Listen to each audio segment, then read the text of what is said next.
बंद हुई साहित्यकार अमरकांत की लेखनी, पार्थिव शरीर हुआ अग्नि को समर्पित। साहित्य जगत में शोक की लहर।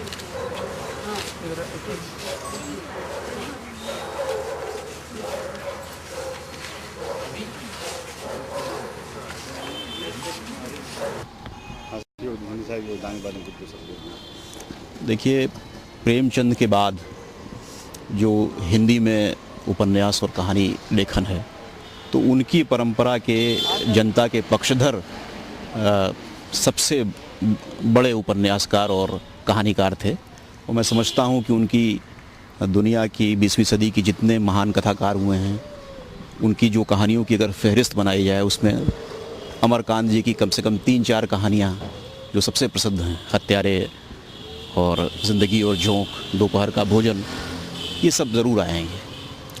तो अब आज़ादी की लड़ाई में भी उन्होंने भाग लिया 1942 में, इन्हीं हथियारों से उनका उपन्यास है उसी पृष्ठभूमि पर।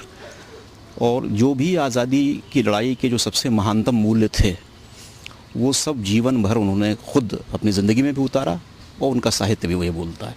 और जिस तरह उनके पात्र संघर्ष करते हैं, निम्न मध्यम वर्गीय पात्र, उस तरह का संघर्ष का जीवन उन्होंने खुद जिया है।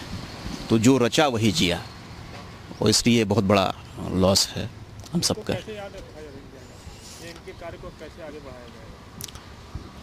मैं समझता हूँ कि जो लोग भी दुनिया में विचारधारा, गरीब की पक्षधरता और सहृदयता, इंसाफ, इनको मानते हैं, उनके लिए प्रेमचंद के बाद अमरकांत जी का साहित्य बहुत बड़ी रोशनी है, सारे रचनाकारों के लिए, और तीसरी दुनिया के रचनाकारों के लिए तो ख़ास तौर पे।